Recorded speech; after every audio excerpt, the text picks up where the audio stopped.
Hello and welcome to BNC Sports. I'm James Hill. We are joined by a special guest. He is a Hall of Famer, and he is known for the good foot in the National Football League on Sundays. First and foremost, ladies and gentlemen, let me introduce you to Mr. Greg Coleman.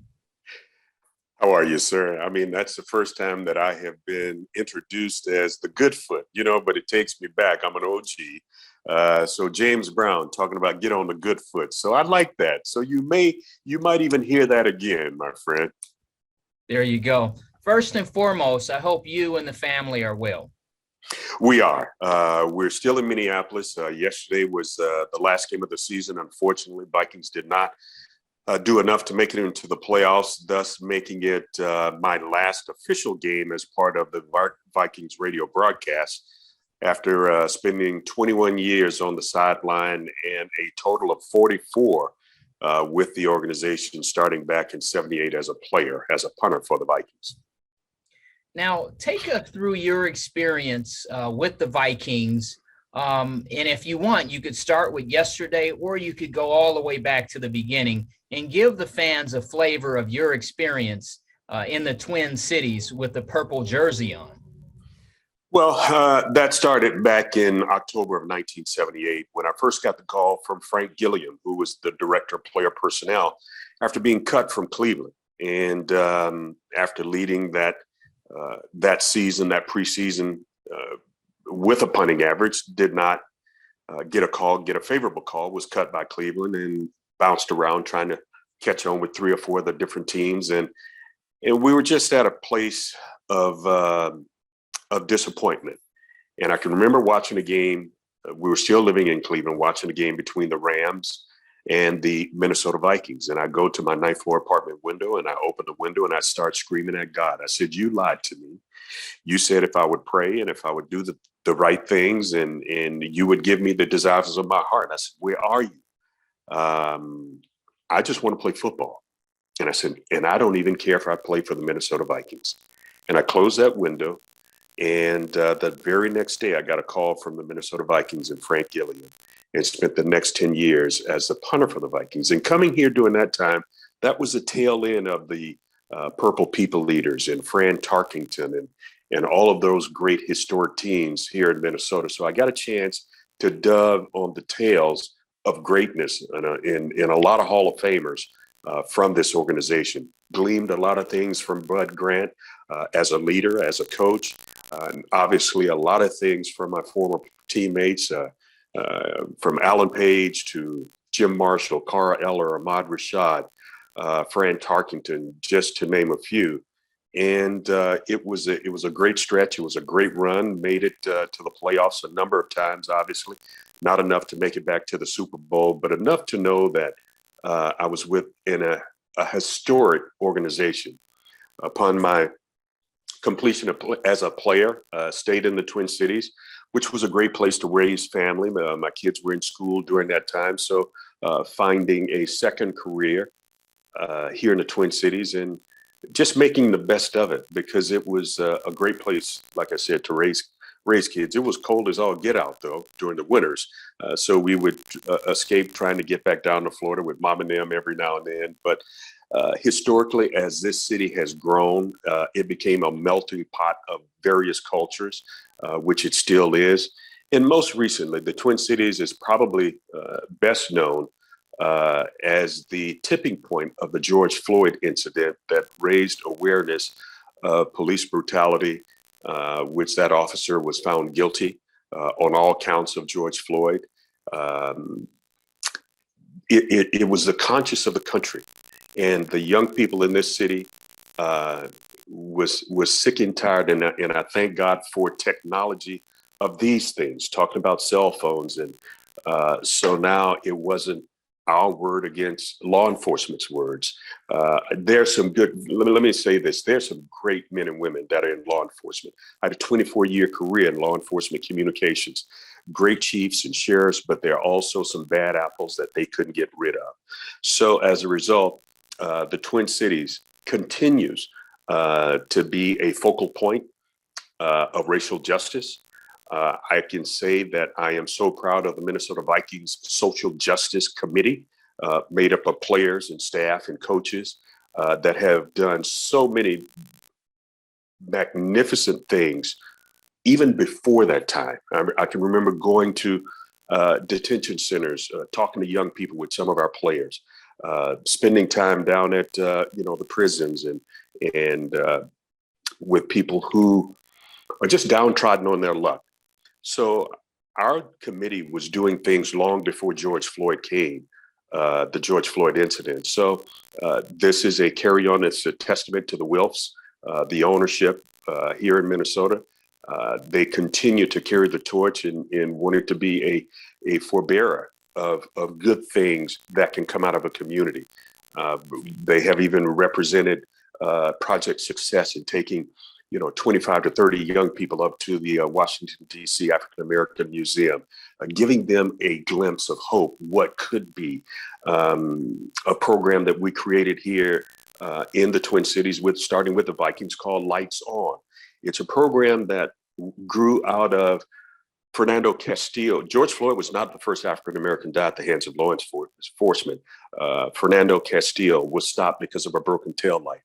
Well, this program, Lights On, if an officer stops a vehicle because of a broken taillight, instead of giving them a ticket, they give them a voucher to get the light fixed. So, being a part of programs like that, creating goodwill in the community. And that's a program that's taking on, getting momentum throughout the National Football League with other teams. The Jaguars have come on. Robert Kraft up with the New England Patriots. So many other teams are saying, yeah, man, we want to be a part of that. So the nucleus and the catalyst of that was birthed right here, starting with the Minnesota Vikings. So there's a lot of great things that's happening in this community, but courageous conversation, it continues to be needed, and shifts in culture. There needs to be a shift in the atmosphere in a lot of cultures and organizations. So hoping to be a part of that is something else that we want to do in this next phase of life after like I said, being on the sideline for the Vikings for 21 years.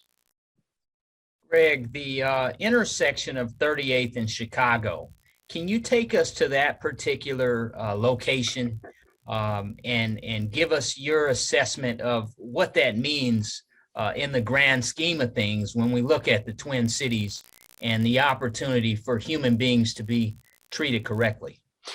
Well, believe it or not, it meant more even before the George Floyd incident, because many, many years ago, I took my current pastor, Bishop Von McLaughlin, out of the Potter's house down in Jacksonville, Florida, called him up, a very dear family friend, to do some ministry work on that very same corner of 38th in Chicago.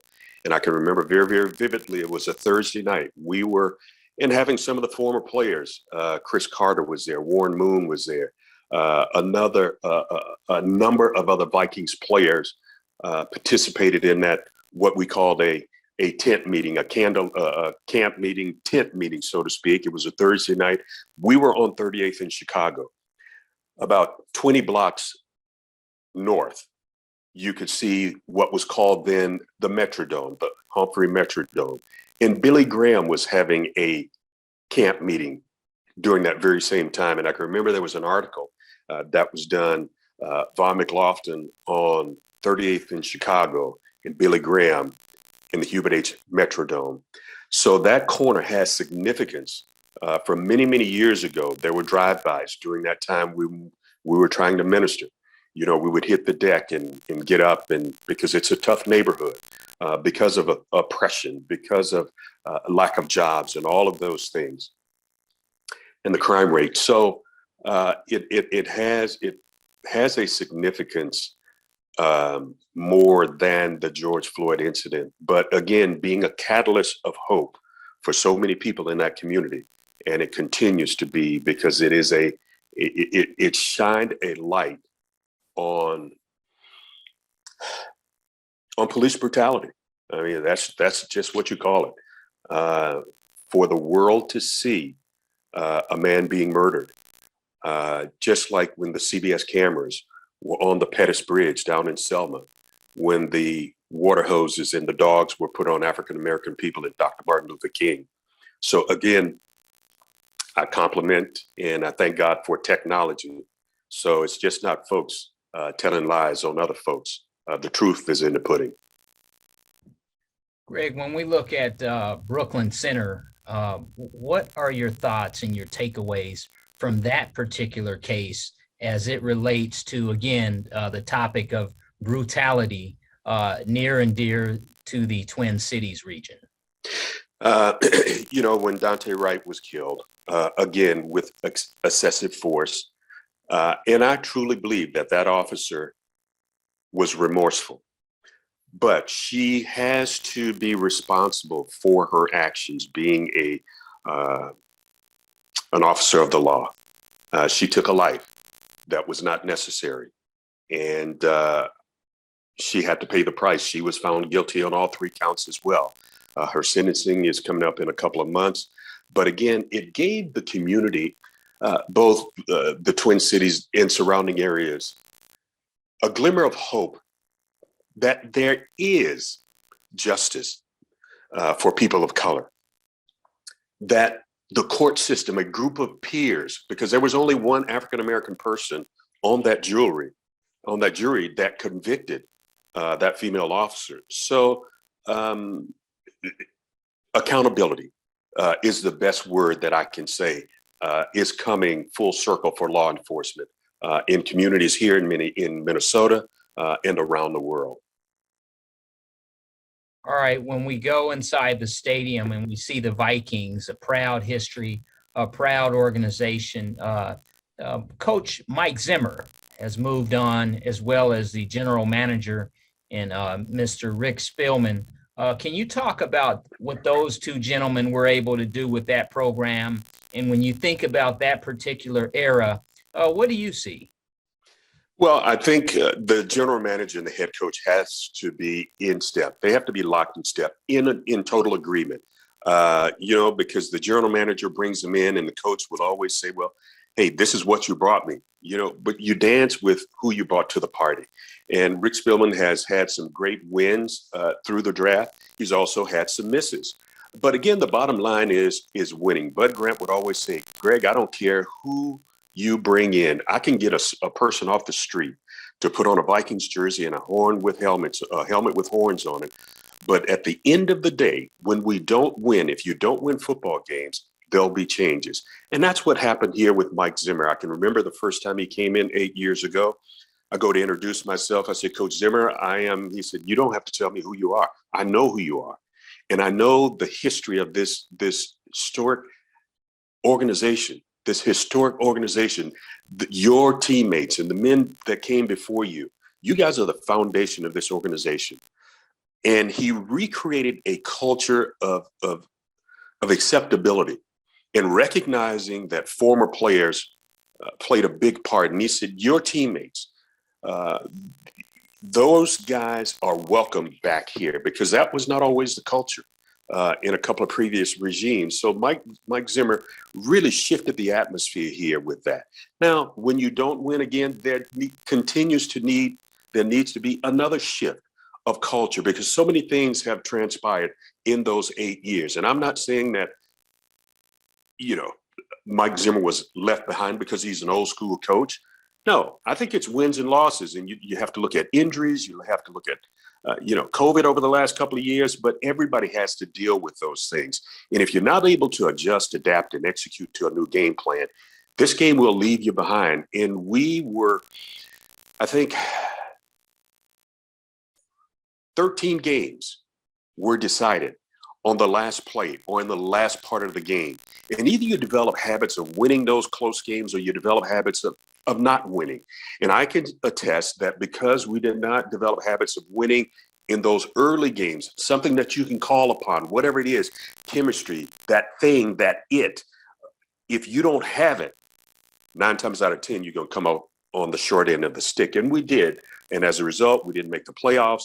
The Wilfs, the ownership group, made a decision to part ways with both Rick Spielman and Mike Zimmer. And I have to say, I have to thank Mike Zimmer for trusting me, because I was the first voice and the first face that he saw in terms of media following a win, a loss, or otherwise. And I can say that he trusted me with things that never hit the air, personal things. Because in the end of the day, yes, his title is head coach. But at the end of the day, he's still a human being with issues like every one of us, including myself. So I feel for him as a person, but every coach is hired to be fired. The 2017 NFC Championship. Take us back and what that episode was like. And again, it's symbolic in Vikings history. Well, they call it the Miracle by the Mississippi. And I can remember being a part of the Miracle at the Met. That's the old Metropolitan Stadium outdoors where we, Tommy Kramer threw a Hail Mary pass that was tipped by Sammy White, Terry LeCount, and eventually into the arms of Ahmad Rashad. And we went on to beat the Cleveland Browns to advance into the playoffs. That game you talk about in 2017 against the New Orleans Saints was a burner, back and forth. 10 seconds left. We were behind, needing a touchdown, not a field goal. And Case Keenum, we're 64 yards away. And Case Keenum goes in the huddle and he said, I'm going to give somebody the opportunity to do something great.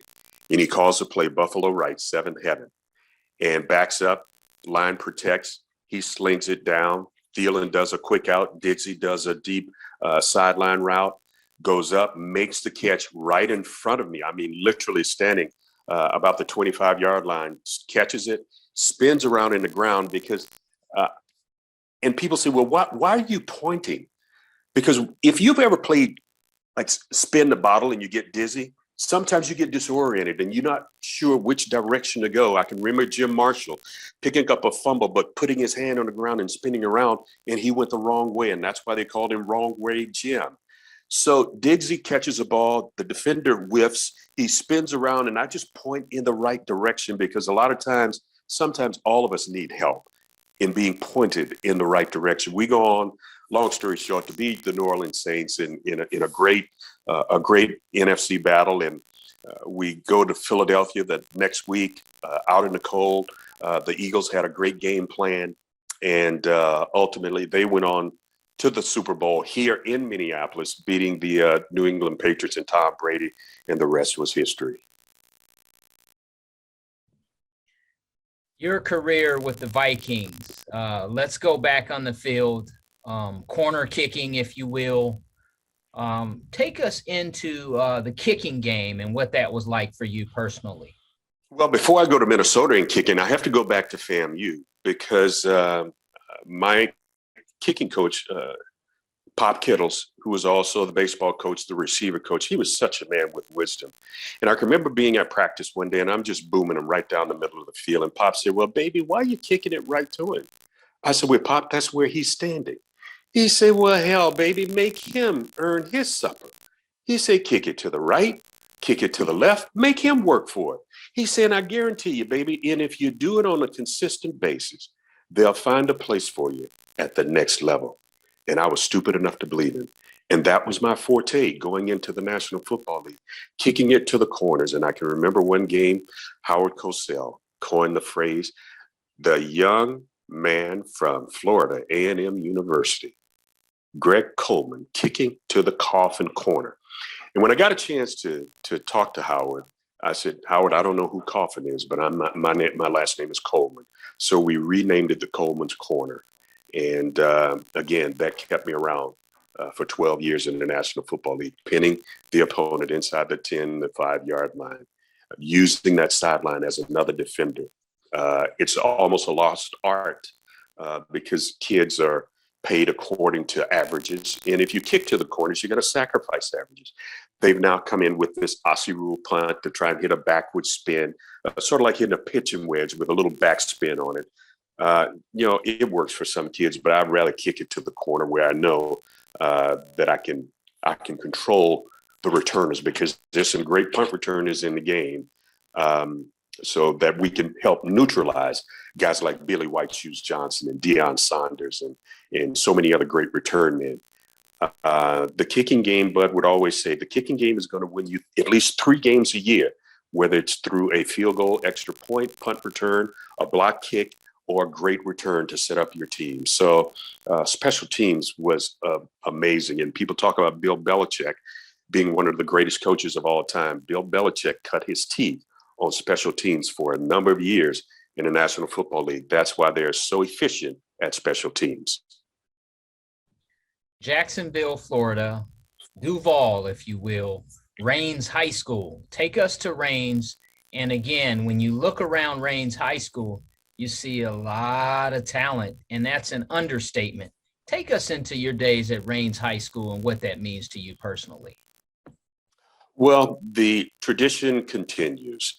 During my era, it was called School Number 165. It was a brand new school that was built in Duval County. They didn't even have a name for it. But that out of that first graduating class was men like Kenny Burroughs, who number 00, wide receiver for the Houston Oilers.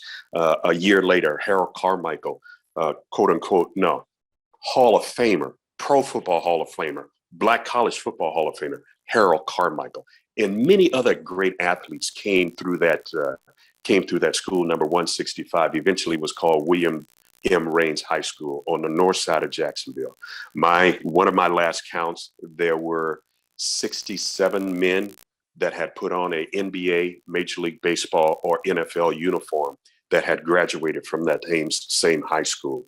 Also track and field, just an amazing, and even today, Raines High School is synonymous with the Bob Hayes Invitational Track Meet, one of the largest high school track meets in the nation. We attract over 3,000 participants each and every year in honor of Bob Hayes. And while Bob was living, he would be at that track meet, passing out the medals for kids, giving them clinics and encouraging them to stay on the straight and narrow, not to make the same mistakes that he has made. But Raines High School was just an amazing melting pot of teachers and community and administrators and coaches who cared about us more than athletes. Because I had a coach, football coach, Jimmy Johnson, and he would ask, "Did you do what the teacher tell you to do?" Well, Coach Johnson, but he said, "No, if you say but, then give me your butt." But yeah, and no pun intended, my track coach, James Day, who's still the meet director for the Bob Hayes track meet, my coach, my mentor, my friend, was like a second dad. So when you talk about Raines, it's just a unbelievable, historic institution on the north side of Jacksonville. And I owe so much to the teachers, the principals, my classmates. Man, and believe it or not, I'm coming up on my 50th anniversary reunion this summer from Raines High School. From Raines High School to Tallahassee, Florida, the highest of 7 hills, Florida A&M University. Take us into Tally. Strike, and strike again. Huh? That's right. I, unlike athletes back in the early 70s, wanted to attend big schools. Some of the white schools had started to accept Black athletes. And I can remember one coach telling me, "Greg, I just got our alumni to accept the fact that we're going to have a Black quarterback. I damn sure can't have a Black kicker." And here comes Florida A&M. As a matter of fact, Coach Bobby Lang, Hall of Fame, U.S. Hall of Fame track and field coach, unfortunately passed last week. His services this weekend. He was my coach. He was my mentor. He was my friend. Bobby came to my house and sat at my table and said, "Ms. Coleman, we don't have any money to put an addition on the back of your house. We don't have any money to give Greg a car. We don't even have money to give Greg's girlfriend a scholarship. But if he comes to Florida A&M, he can run track, he can kick and punt, and if he goes to class, I guarantee you he'll graduate." And my mom says, "Where do we sign?" And it was the greatest decision that I ever made in my life. And I spent the next 4 years in Tallahassee, as you call it, the highest of 7 hills. And I have to go back and I talk about those coaches. I talked about Pop Kittles, talked about Bobby Lang, talked about Rudy Hubbard, who was my coach for 2 years, who taught me what it meant to be consistent and dependable, change my career focus around. My professors, Sadie Gaither, the wife of the legendary coach and athletic director, Jake Gaither, the winningest coach, one of the winningest coaches in college football history. She was my English teacher and had a fairly decent game one day, and the kids were giving me high fives, and Miss Gaither didn't know that I was on the team. She said, "Are you that boy that was kicking that ball?" I said, "Yes, ma'am." She said, "When is your study hall?" And I told her, she said, "I want you to come to my house every Wednesday night at 7:30 to make sure that you get all your assignments, because you ain't going to be like the rest of them boys from Jacksonville. You're going to graduate." Man, that's the kind of nurturing we had from our instructors and teachers and well-wishers. And they cared about you, not as a football player, not as an athlete, but as a human being. So that showed the humanity that still exists at Florida A&M University today. I had the fortune of attending a couple of games. I received my Black College Football Hall of Fame ring at one of the games early during the season. So I got a chance to see some of my classmates, some of my professors, met and talked with head coach Willie Simmons, met so many great people, and even First Take came down for homecoming and dedicated the Will Packer amphitheater. Got a chance to meet and talk with Will, who is a frat brother. He's a member of Alpha Phi Alpha Fraternity Incorporated, 06. And, just some magnificent people. The mayor of the city of St. Paul up here in Minnesota, a FAMU graduate, Brother Melvin Carter. Prior to the election down in Atlanta, Keisha, it just, FAM exudes all over the country. And I'm so proud to be a graduate of Florida A&M University. Rick Coleman, can you talk about the Florida Classic? It pits Bethune-Cookman University versus the Florida A&M University. And the two teams meet every year in Orlando, and the scene has changed. It's been in Tampa, but over that collection of games, it's really a big deal. And lately, the Rattlers have changed things, so to speak, in winning that football game in the current streak. Can you take us into your assessment of the Florida Classic? When you talk to anybody in Florida or anyone from those two institutions, when you talk about the Classic between Bethune-Cookman University now, they have graduated and migrated up to university status versus being Bethune-Cookman College. Those games were epic. And you talk about playing in Tampa, in Orlando. I can remember a few games early in that rivalry. We even played in Daytona at the Daytona Speedway, in the middle of the Speedway. And but now it's grown to it's a classic event. It's a epic coming together of two institutions that have mutual respect, but really don't care for each other on the football field. And then the Battle of the Bands. But we all come together to fellowship with food, fun, and a fantastic football in the Battle of the Bands.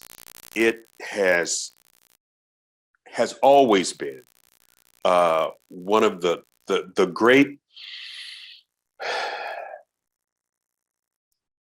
They call the Florida-Georgia game the great outdoor cocktail party, and I'm not going to put that label on this particular event, but there is so much fun, and there's so much fellowship, and there's so much trash talking between those two institutions, and it lasts for years and years and years. But like I said, it's not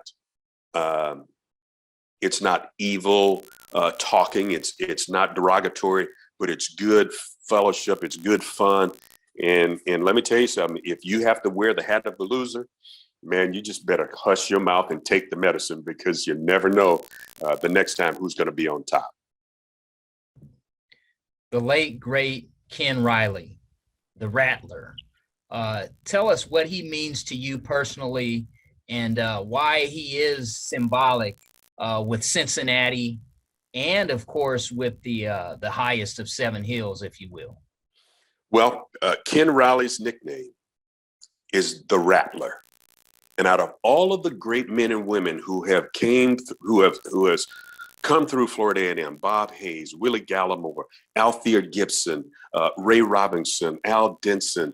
The list goes on and on and on. Henry Killer Lawrence. I mean, Nate Newton, all of these great athletes. Ken Riley is the only one that wears, Pam Oliver included in that, is the only one that wears the nickname and is called the Rattler. Jake Gaither gave him that name, and it was synonymous with him when he went to the National Football League. But my relationship started with Ken Riley when he would come back. He lived in Jacksonville during the off season, and he would he had his parents were teachers, were educators, and Ken was an educator. So he would substitute teach at Raines, and Ken was my substitute teacher for a number of years, for 2 years in a row when he would come back.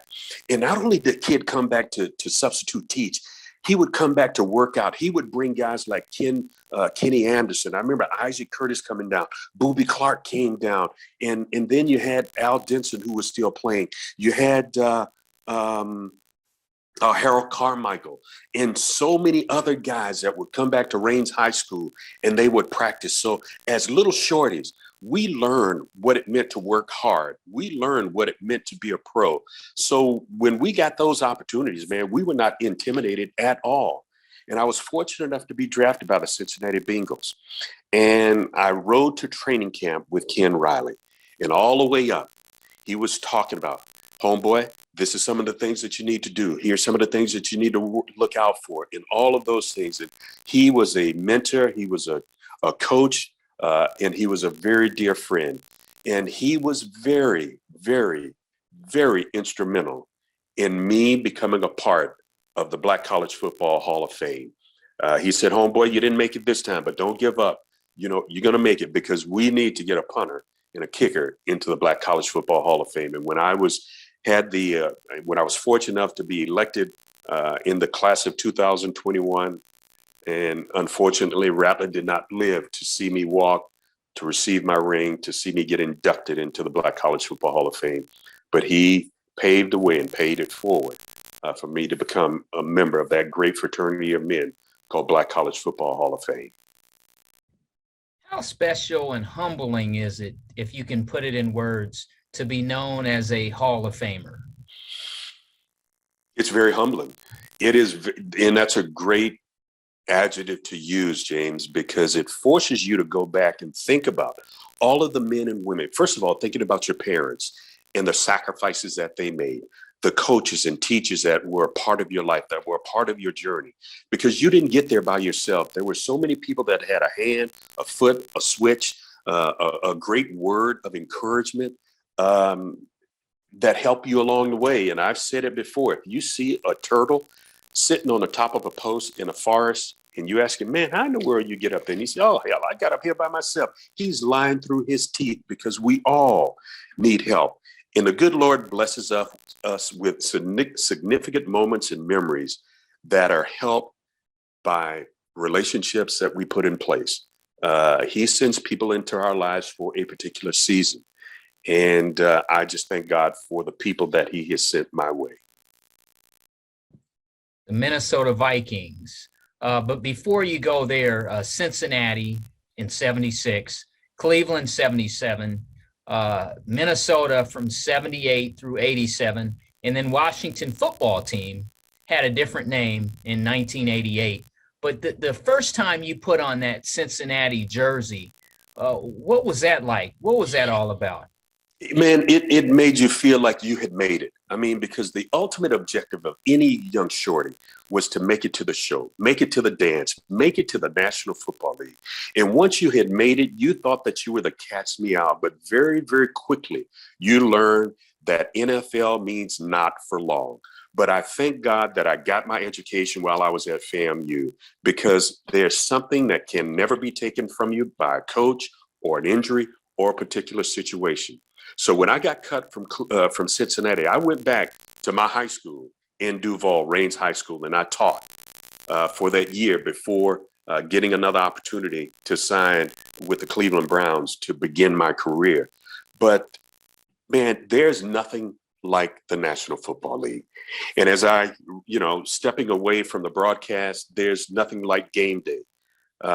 Because if you can't get pumped, I still get pumped and passionate as a broadcaster. I was a passionate player. So I took that same energy, I took that same passion to the broadcast. And if you can't get jacked over game day, then you need to go do something else, because there's nothing like it. When that national anthem is finished and they do the coin toss, and you see the seconds count down to the boom. We were very, very fortunate. Prior to our kickoff, there was a segment that was called Coleman's Keys to the Game.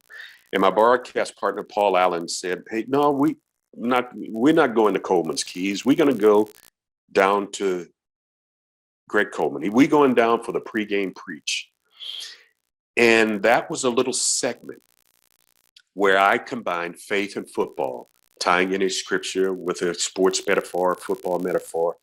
And for the last 20 plus years, the pregame preach, I can't think of any other team in the National Football League that God's favor has been on an analyst or reporter to mix football and faith. But it has its own following, and it's right before kickoff. It's right before the boom. And as I talk about it, the sun shines through the window. So that lets me know that God has been pleased with what we were able to do with the pregame preach. And that was to shed light, sometimes in a dark place for so many people. And man, I'm just so grateful and just so thankful for having a 12-year career in the National Football League. Take us back to that first time you run down the tunnel with the team, cleats on, jersey on, helmet, you're ready to go. And now it's time to punt and make history. Wow. You don't think about making history. You're thinking about a moment in time that you have worked hard. You look at the body of work, you look at the practices, you look at the sacrifices, and all of those things, and it comes to that monumental moment that you can go back and say, "Mama, we made it. Daddy, we made it." And you're not only representing your team, but you're representing community. You're representing the guys from your little league football team. You're representing the street that you lived on. Everybody knew that you grew up on 425 Claude Street over in Mixontown on the west side of Jacksonville, and knew you were from George Washington Carver and Donnell Copeland Junior High School, and then Raines High School. It goes back. So there's a trail of people that you represent when you put on that uniform, regardless of whether it was from Cincinnati, Cleveland, Minnesota, or Washington. You represent a group of people, a culture of people, especially playing a position that was normally not seen for folks of African American of descent. And even today, there's only 2 African American punters in the National Football League. That's, Presley Harvin and his backup there in Pittsburgh. And that's a shame. And again, we have started the Greg Coleman Golden Touch Award. We're going to give a grant to those top African American punters and kickers to get them to camps so they can harness their skills. They can get the exposure that they need with scouts and coaches in the National Football League to give them a leg up on life, something that I didn't have. So we're doing everything that we can. We're going to do some other things with some HBCU schools, because what Deion Sanders has done is just amazing. I have to give props to Coach Prime, who says that one man doesn't make a difference. They said that Martin Luther King didn't make a difference, but one man makes a difference. In the window that Deion has opened up for HBCU sports and football and institutions has been incredible. Now you see Stu Jackson is over at Grambling, Eddie Robinson Jr. At Mississippi Valley, and so many, Eddie George up at Tennessee State. So what he's done is amazing. And I think there's a window that we have to take advantage of the recruits. He took the number 1 recruit out of the country, out of the mouth of Florida State, who signed with Jackson State University. Florida A&M is getting top recruits because of that influence. Now, because kids want to be on TV, they want to be on ESPN. And now with the contracts with the SWAC and other football associations, now these young men don't have to sell their souls to go to a large institution to play college football. They can be known and found wherever they might be, whether it's down in the Delta of Mississippi or if it's the highest of Seven Hills in Tallahassee. If you're good enough, they're going to find you. The NIL, that aspect in terms of the name and likeness and being able to capitalize on that as a student athlete, how special is that, and how has that changed the game? And we're still learning as it unfolds. Well, again, opportunities, creating opportunities. When opportunities, no, let me rephrase that. Let me switch that. When preparation meets opportunity, it should equal success. And that's what it's all about. Getting an opportunity, because there have been some great men and women who deserve those opportunities that have not been afforded to them for a number of reasons. But now, again, this opens the door. It gives them a way in. If the door is not open, a window is cracked. And that's the most important thing right now. Greg Coleman, I'm going to recite some information to you. If it's accurate, we'll move forward. If you have some different numbers, feel free. 820 punts, 33,285 punting yards, and a punt average of 40.6, and the longest punt of 73 yards in the National Football League, coming from your foot, the good foot, as it were. Take us back into that experience. And again, you talk about preparation and the opportunity. And when Sundays roll around, you really have to be focused, and you really have to know what you're doing when you get out there and it's time to punt. You really do, James, because a specialist has to have a mindset of a relief pitcher, because every punt is not going to be a great punt. Every kick is not going to be a great kick, but your team is depending on you for that next kick, because you have to put that in the back of your mind, because I told you, Rudy Hubbard taught me about what it means to be consistent. Bud Grant said, listen, you're not going to lead the league up here because we're playing outdoors in temperatures like it's outside right now. I think it warmed up to 5 degrees today, but we had to punt in temperatures like that, in even colder temperatures, 15, 20, 30 below, with a wind chill coming off coming off of the frozen tundra here in Minnesota. So he said, if you can give me 44 yards with a 4.4 hang time and a 4-point-yard return, you keep that opponent to 4 yards. He said, man, you can punt a long time. So that was my goal. That was the ultimate. That was my litmus test. 44 yards, 4.4 hang time, and a 4-yard return, but also, baby, put it in the corner, like Pop Kittle said. And that was, if my teammates could depend on me to do that, whenever I pinned a team down, man, you had the greatest feeling in the world. And even though people were applauding you, I applauded those men on my Little League teams, back at Rains High School, back at Florida A&M, for the preparation and the inspiration that they gave me. Hey, man, you can get it. I'll share this story about a very dear friend of mine. His name is Gus Williams. And we were in 6th grade. And Gus, we were classmates.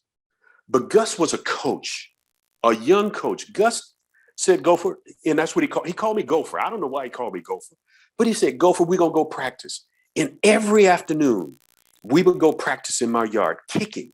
And we ultimately built goalposts in my yard. And Gus would come and say, Gopher, we got to kick it. We got to kick again. We can't quit off a miss. And we would even be in the dark. Man, so Gus Williams believed in me even before I believed in myself. That's the kind of encouragement I had all along the way, all through my life, man. People giving you an encouraging word. So that's why words are so important. That's why we are in this post-broadcast career, in my professional speaking business. Words are so critical. Life and death is in the power of the tongue. So we are speaking on 3 pillars in the corporate community, the community, and in ministry. Words, sharing words on how to flip the field, how to shift cultures, how to shift the atmosphere, change cultures in your organizations, in your teams, in your I just believe that this next phase is going to be just as rewarding and satisfying as those 12 years and those 21 years on the sideline and those 44 years with the Minnesota Vikings. The Minnesota Vikings 25th anniversary team. Also, the Minnesota Vikings 40th anniversary team. What does that mean to you personally? Well, both of those teams were selected by the fans. So it was a combination of fans and players and the organization. When you have a fan base, and Purple Nation has shown me love over the last 44 years for selecting me even as a player on that 25th anniversary team. And many, many years later on the 40th anniversary team, remembering what you meant as a player, what you meant to the community, and what you still represent, it's hard to put in words. It's hard to put in words. It's humbling as we talked about the Black College Football Hall of Fame, because that's something that you take a look at all of the men who have played in the history of the Minnesota Vikings. They chose you to be a part of that team to represent. That's something that I don't take lightly and I don't take for granted. And I'm so humbled by being a member of those teams, and something that I'll never, ever forget. Yesterday, a major day for you when you look at the history of Vikings and broadcasting, if you will. What was that day like for you, going through the process in the day and doing your job, so to speak? But take us into yesterday. Well, it was emotional from the standpoint that I will miss game day. I said earlier, there's nothing like game day in the National Football League. But as I prepared for my final broadcast, number one, the Boy Scout motto is be prepared. So you never know what the guys in the booth are going to throw at you. And so they threw a couple of zingers at me, a couple of surprises. But again, being prepared and like I said, being on that sideline, holding that microphone for all of those years, you're prepared for almost anything. You've seen the good, the bad, the ugly. You've been in squabbles and you know, you find yourself in the middle of a fracas. I remember one up in Green Bay at the end of the game, and I remember I'm trying to pull this guy off of this guy and this guy off of this guy, and my broadcast partner says, "Greg, you better be careful down there." I said, "Man, I don't know what's going on, but all hell is breaking loose down here." So there's some great memories about being on the sideline. But yesterday was very emotional. I knew that some of my family members were going to be there. I knew that they were going to try and honor me. I didn't need any of that. But at a moment in time in the third quarter, there was a pause. My family came out. There were some things that were said about me. My wife and the kids and the organization presented me with a pair of great shoes that were created by somebody. They had Florida A&M on it. They had my favorite scripture. They had Florida A&M. They had my high school. They had Coffin Corner, Coleman Corner. They had the Black College Football logo on them. And I put those shoes on and I wore them for the rest of the game. And it was just symbolic of the path that the good Lord has taken me on.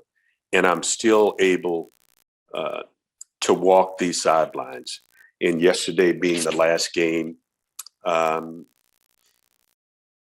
miss the people.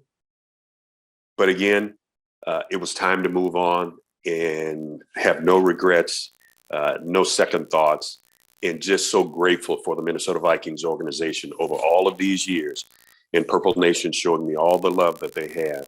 And hopefully I have given them the best that I have. And that's all you can do, is try to be the best in everything that you can do. And I don't know how much time we have left, but that phrase, be the best, reminds me of a poem that I inspired a very dear mentor and friend and teammate, Gerald Irons of the Oakland Raiders and Cleveland Browns, to write, and it's called To Be the Best. It says, "To be the best is my quest. Athletes come and athletes go, but there's something very special about being a pro. So on and on towards this goal I'll strive while keeping my championship hopes alive. To be the best is my quest. Now let us not forget today the day concentration, for it'll help make us the best in the nation. On and on towards this goal I'll strive while keeping my championship hopes alive. And some might just be happy to make the Viking squad, but I'll never be satisfied until I get that Super Bowl wad. To be the best is my quest. Everything needed, I cannot mention, but I hope the things that I've said is not beyond your retention. So be the best. And James, that's all I've tried to do, is be the best in whatever I've attempted to do. And you definitely are. Folks, he is Greg Coleman. He is a Black College Football Hall of Famer.